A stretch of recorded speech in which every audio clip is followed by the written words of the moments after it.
اعوذ باللہ من الشیطان الرجیم بسم اللہ الرحمن الرحیم وَإِذَا قِيلَ لَهُمْ تَعَالَوْا إِلَى مَا أَنزَلَ اللَّهُ وَإِلَى الرَّسُولِ قَالُوا حَسْبُنَا مَا وَجَدْنَا عَلَيْهِ آبَاءَنَا أَوَلَوْ كَانَ آبَاؤُهُمْ لَا يَعْلَمُونَ شَيْئًا وَلَا يَهْتَدُونَ يَا أَيُّهَا الَّذِينَ آمَنُوا عَلَيْكُمْ أَنفُسَكُمْ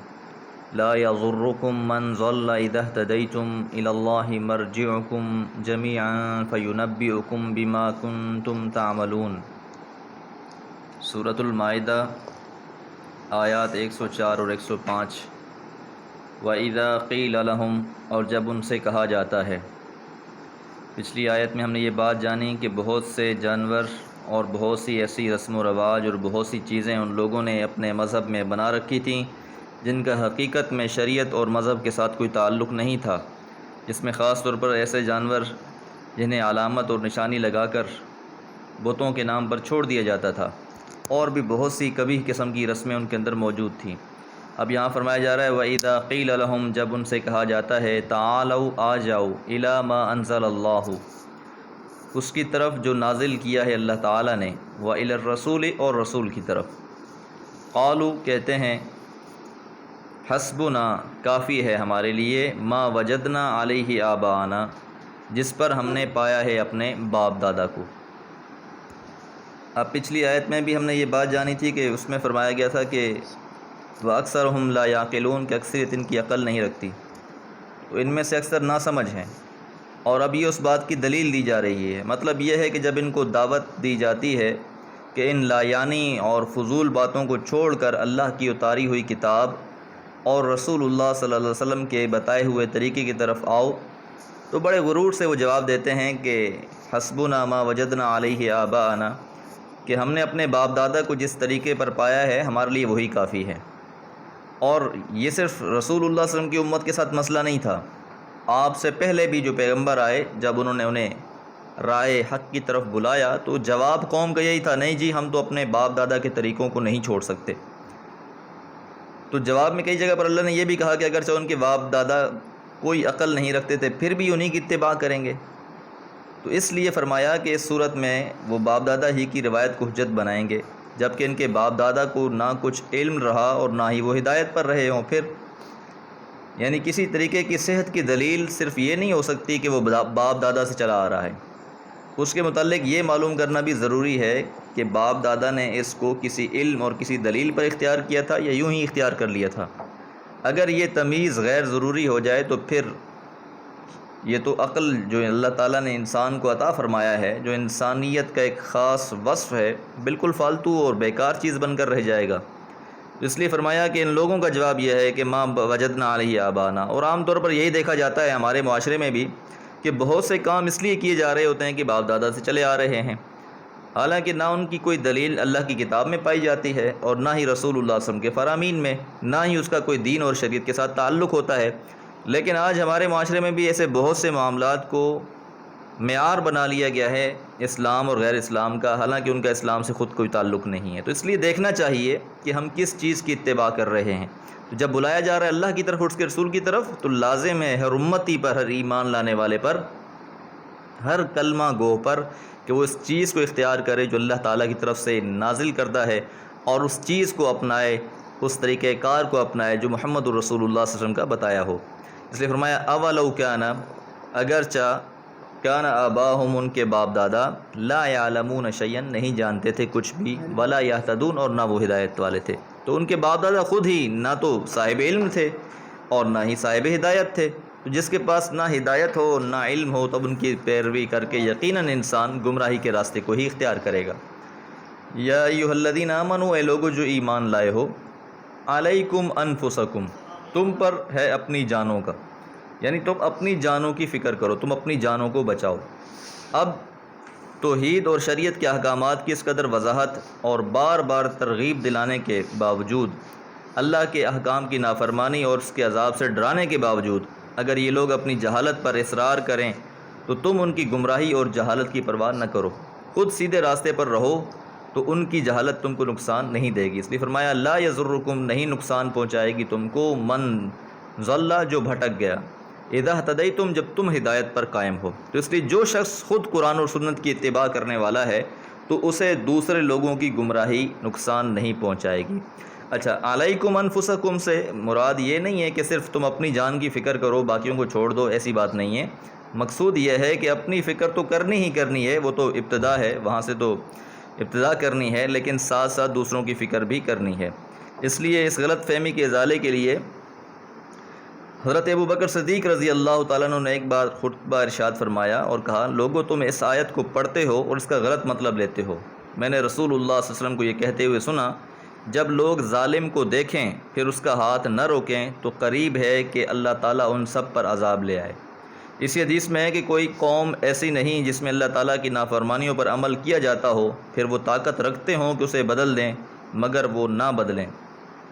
مگر قریب ہے کہ اللہ تعالیٰ اپنی طرف سے ان سب کو عذاب کی لپیٹ میں لے لے۔ امام ابو داؤد رحمہ اللہ نے اس حدیث کو بیان فرمایا۔ تو اس لیے اس کا مطلب یہ نہیں ہے کہ انسان دوسروں کی فکر نہ کرے، دوسروں کی فکر تو لازمی کرنی ہے، لیکن اگر کوئی شخص اس راہ ہدایت کو تسلیم نہیں کرتا یا اسے قبول نہیں کرتا تو اس کا قبول نہ کرنا ان لوگوں کو کوئی نقصان نہیں پہنچاتا جنہوں نے اس کو قبول فرما لیا ہے۔ اللہ اللہ کی طرف، مرجعکم رجع رجوع لوٹنا، مرجعکم تمہارا ٹھکانہ ہے، تم نے لوٹ کر جانا ہے، جمیعاً سب کے سب نے، فینبئکم پھر وہ تم کو خبر دے گا، پھر وہ تم کو بتائے گا، بما کنتم تعملون جو تم عمل کر رہے تھے۔ اس لیے ہر انسان نے مر کر دوبارہ اللہ ہی کی طرف لوٹ جانا ہے، اور وہاں انسان کے سامنے سارے کے سارے اعمال کھول کر رکھ دیے جائیں گے، جہاں انسان اپنے اعمال کو اور اپنے کرتوتوں کو دیکھ لے گا جو اس دنیا میں کر کے جا رہا ہے۔ اللہ تعالیٰ سے دعا ہے اللہ تعالیٰ خیر کے اعمال کرنے کی توفیق عطا فرمائے۔ وما علیہ الا البلاغ۔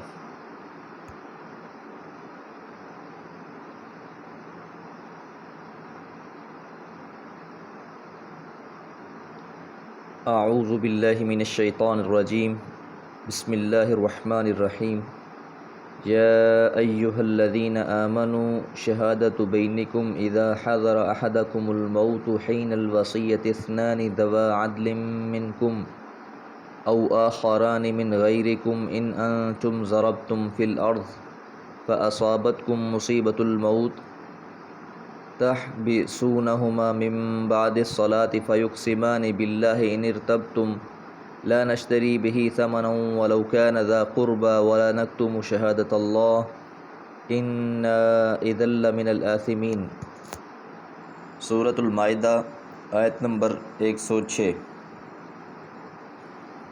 یہ آیت مبارکہ بھی تکمیل اور اتمامی حکم ہے جس کی ابتدا اسی صورت کی آیت نمبر 8 سے ہوئی تھی کہ اللہ تعالیٰ نے فرمایا تھا کہ یا ایھا الذین آمنوا کونوا قوامین للہ شہداء بالقسط، کہ لوگو اللہ کے لیے حق کی گواہی دینے والے بن جاؤ۔ اب اس آیت مبارکہ کا بھی تعلق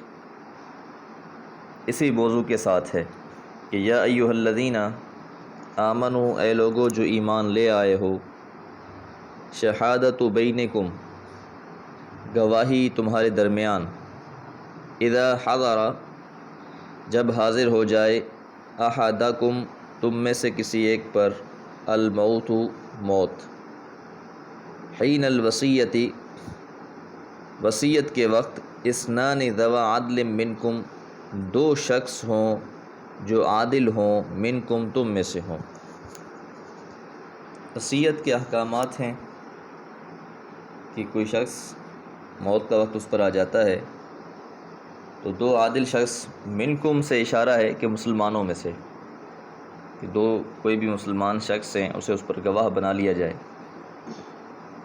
او آخرانی یا دو کوئی اور، من غیرکم جو تم میں سے نہ ہوں، اور اس سے مراد غیر مسلم۔ لیکن یہ کب کی کیفیت ہے کہ خاص طور پر جب انسان مسافر ہے، سفر میں ہے، وہاں کوئی ساتھ مسلمان نہیں ہے، اس لیے فرمایا ان انتم ضربتم، اگر تم ہو چل رہے، فی الارض زمین میں، یعنی اگر تم مسافر ہو زمین میں، فاصابتکم اور آ پہنچے تم کو، مصیبت الموت موت کی آزمائش، موت کی مصیبت، تو اگر کوئی شخص سفر میں ہے اور وہ سفر ہی میں اس کی موت کا مرحلہ پیش آ جاتا ہے تو وہ گواہ بنانے کے لیے اسے 2 مسلمان نہیں مل رہے تو بدرجہ مجبوری 2 غیر مسلم شخصوں کو بھی گواہ بنایا جا سکتا ہے۔ تحبسونہما من بعد الصلاۃ، تم روک لو ان دونوں کو من بعد الصلاۃ، نماز کے بعد، فیقسمان باللہ، پس وہ قسم کھائیں گے اللہ کی۔ یہ ہدایت اصل میں انہی اثنان ذوی عدل منکم سے متعلق ہے، یعنی اپنوں میں سے جو 2 معتبر گواہوں کو گواہی کے لیے منتخب کرو، اگر اندیشہ ہو کہ وہ اگر اپنی گواہی کسی کی جانبداری کی وجہ سے بدل دیں گے یا کسی فائدے کی وجہ سے بدل دیں گے تو کسی نماز کے بعد ان سے حلف لیا جا سکتا ہے کہ ان سے اللہ کے نام پر قسم لے لو کہ وہ اپنی گواہی کو کسی نفع یا کسی قرابت داری رشتہ داری کی وجہ سے بدلیں گے نہیں۔ اور من بعد الصلاۃ کا جو لفظ استعمال ہوا ہے کہ نماز کے بعد، تو اس سے مراد کوئی خاص یا مخصوص نماز نہیں، بلکہ یہ لفظ اس میں جنس کے طور پر استعمال ہوا ہے، جس میں نماز کے بعد کی وصیت کرنے والے کو موقع میسر آ جائے یہ کام کر سکتا ہے۔ نماز کی قائد کا فائدہ جو ہے وہ یہ ہے کہ قول اور قرار میں جو شہادت اور قسم نماز کے بعد اور مسجد میں نمازیوں کی موجودگی میں انجام پائے گی، ایک صاحب ایمان سے توقع یہی کی جاتی ہے کہ وہ اس پر مضبوطی سے قائم رہے گا، کسی ترغیب یا کسی خوف کی وجہ سے اس کو بدلے گا نہیں۔ چنانچہ قسموں اور معاہدوں کے باب میں زمانہ قدیم سے یہ رواج چلا آ رہا تھا کہ اسے عبادت خانوں میں ہی لیا جاتا تھا، اور اس چیز کی اثر انگیزی کا ایک فطرتی نتیجہ ہے کہ انسان نماز پڑھے، پھر مسجد ہو، اللہ کا گھر ہو، اللہ کا ڈر، اللہ کا خوف انسان پر طاری ہوتا ہے۔ اس وجہ سے یہ قید لگائی گئی ہے کہ نماز کے بعد فیقسمان باللہ، پس وہ قسم کھائیں گے اللہ تعالیٰ کی، ان ارتبتم، اگر تمہیں شک ہے، لا نشتری، کیا قسم کھائیں گے؟ لا نشتری، کہ ہم نہیں لیں گے، بہی ثمنن، اس کے بدلے میں کوئی قیمت، ولو کان ذا قربا، اگرچہ ہمارا کوئی رشتہ دار ہی کیوں نہ ہو۔ تو یعنی نہ ہم کسی اپنے فائدے کے لیے ایسا کام کریں گے کہ اس وصیت کو بدل دیں، اور نہ ہی کسی کی رشتہ داری کی وجہ سے، قربت داری کی وجہ سے ہم ایسا کریں گے۔ ولا نکتم شہادت اللہ، اور نہ ہی ہم اس اللہ کی گواہی کو چھپائیں گے۔ تو یہ کب کی کیفیت ہے کہ جب شک ہو، اور اگر شک نہیں ہے تو پھر قسم لینے کی ضرورت بھی نہیں ہے۔ یہاں پر حضرت عبداللہ بن عباس رضی اللہ تعالیٰ عنہ بیان فرماتے ہیں کہ بنو سہم قبیلے کا ایک مسلمان شخص تمیم داری اور عدی بن بدا کے ساتھ سفر کے لیے نکلا۔ یہ دونوں حضرات اس وقت نصرانی تھے۔ سہمی کو اس سرزمین پر موت آئی جہاں کوئی مسلمان نہ تھا جسے وہ وصیت کرتا، لہذا اس نے اپنا سامان تمیم داری اور عدی کے حوالے کر دیا۔ پھر جب وہ دونوں اس کے ترکے کے ساتھ واپس آئے تو وہ رسا نے دیکھا کہ چاندی کا ایک جام جس پر سونے کے نقش و نگار بنے ہوئے تھے غائب ہے۔ مقدمہ رسول اللہ صلی اللہ علیہ وسلم تک پہنچا۔ آپ صلی اللہ علیہ وسلم نے تمیم داری اور عدی سے قسم لی اور انہیں چھوڑ دیا۔